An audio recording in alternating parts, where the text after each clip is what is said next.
নমস্কার বন্ধুরা, টিআরওয়াই চ্যানেলে আপনাদের সবাইকে স্বাগত জানাই। কেমন আছেন আপনারা? আশা করি জগন্নাথ দেবের কৃপায় আপনারা সবাই খুব ভালো আছেন। জয় জগন্নাথ দেবের আশীষ পেতে কমেন্ট বক্সে লিখুন জয় জগন্নাথ। আজকে আমার ভিডিওর বিষয়বস্তু হলো 2025 সালে বাংলার 1432 বঙ্গাব্দের জ্যৈষ্ঠ মাসে জগন্নাথ দেবের স্নানযাত্রা কবে এবং জ্যৈষ্ঠ মাসের পূর্ণিমা কবে, কখন পড়বে পূর্ণিমা তিথি এবং পূর্ণিমা তিথি কখন ছাড়বে এবং পূর্ণিমার নিশি পালন ও ব্রত, সত্যনারায়ণ পূজার শুভ সময় এবং ওই দিনে গঙ্গা স্নানের শুভ সময়, এই সব কিছু জানবে আমার ভিডিওতে। তবে আমার ভিডিওতে যাবার আগে বলি, আমার ভিডিওতে আপনি যদি নতুন হয়ে থাকেন একটি সাবস্ক্রাইব করে পাশে থাকা নোটিফিকেশনের ঘন্টাটি বাজিয়ে অল করে দেবেন আমার নতুন নতুন ভিডিও আপডেট পাওয়ার জন্য, এবং অন্যদের জানাতে অনেক অনেক শেয়ার করে দেবেন এবং একটি লাইক ও কমেন্ট করবেন। সামনেই আসতে চলেছে স্নান পূর্ণিমা বা জগন্নাথ দেবের স্নানযাত্রা। রথযাত্রা মানেই ধুমধাম। রথযাত্রার 15 দিন আগে এটি একটি গুরুত্বপূর্ণ অনুষ্ঠান। স্নান পূর্ণিমা হল ভগবান জগন্নাথ দেব ও বলরাম ও সুভদ্রা দেবীর স্নানের অনুষ্ঠান। এই স্নানযাত্রাটি খুব সুন্দরভাবে রীতিনীতি জাঁকজমকভাবে অনুষ্ঠিত হয়। তীব্র এই গরমের পর 108 ঘড়া জলে স্নান করেন জগন্নাথ দেব, বলরাম ও সুভদ্রা। তারপরে প্রবল জ্বরে কাবু হন প্রভু জগন্নাথ দেব, বলরাম দেব ও সুভদ্রা। এই দিনে জগন্নাথ দেব, বলরাম ও সুভদ্রার 3 ভাই বোনেরই স্নানযাত্রা হবে। রথযাত্রার 15 দিন আগে এই স্নানযাত্রা পালন করা হয়ে থাকে। রাজবৈদ্য তাদের চিকিৎসা করেন।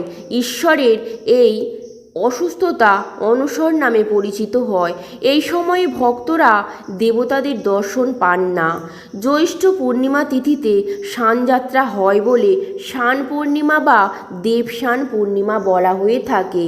প্রথমে জগন্নাথ, তারপরে বলভদ্র এবং শেষে সুভদ্রাকে পুষ্পাঞ্জলি দিয়ে পূজা করেন মন্দিরের পুরোহিতরা। তারপর নিয়ে যান স্নানযাত্রার উদ্দেশ্যে। ভীষণ সুন্দর পটবস্ত্র দ্বারা ঢাকা দিয়ে জগন্নাথ দেব, বলরাম ও সুভদ্রাকে স্নান মঞ্চে নিয়ে যান। সেই সময় তালপাতার পাখা ও চামর দিয়ে জগন্নাথ প্রভু, বলরাম প্রভু ও সুভদ্রাকে বাতাস করেন পুরোহিতরা। সেখানে মঙ্গল আরতি ও সূর্য আরতির পর 3 জনকে স্নানের জন্য নিয়ে আসেন এবং পুরীর জগন্নাথ মন্দিরের পাশেই একটি পুকুর আছে। সেই পুকুর থেকে 108 ঘড়া জল তুলে স্নান করানো হয় প্রভু জগন্নাথ, বলরাম ও সুভদ্রাকে। স্নানের পর 3 জনকেই গণেশ বেশ বা হাতি বেশ পরানো হয়।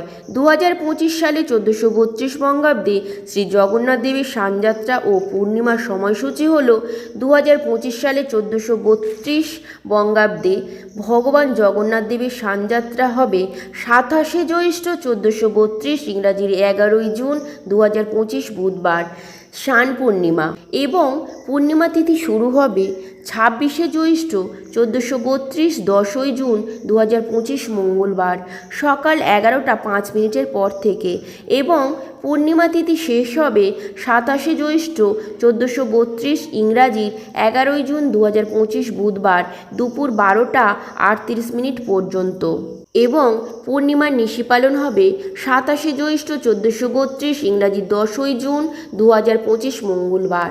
পূর্ণিমার ব্রত উপবাস পালন করতে হবে 27শে জ্যৈষ্ঠ 1432, ইংরাজির 11ই জুন 2025 বুধবার। গঙ্গা স্নানের শুভ সময় হল 27শে জ্যৈষ্ঠ 1432, ইংরাজির 11ই জুন 2025 বুধবার দুপুর 12টা 38 মিনিটের মধ্যে। এই উৎসব দেশের বিভিন্ন জায়গায় পালন করা হয়। স্নানযাত্রার দিন কেউ যদি গঙ্গায় স্নান করেন অতি পুণ্যবান লাভ করেন তিনি। তারপরে নতুন বস্ত্র পরে জগন্নাথ দেব, বলরাম ও সুভদ্রাকে স্নান করিয়ে বস্ত্র পরিয়ে পূজা করুন তুলসী পাতা দিয়ে। এই দিন অতি পবিত্র দিন। এই দিনে যে কোনো শুভ কাজ করতে পারলে খুব ভালো ফল পাওয়া যাবে। আজকে আমার ভিডিওটা এই পর্যন্ত। ভিডিওটা ভালো লাগলে অবশ্যই লিখুন জয় জগন্নাথ। আমার ভিডিওটির শেষ পর্যন্ত পাশে থাকার জন্য অনেক ধন্যবাদ। জয় জগন্নাথ।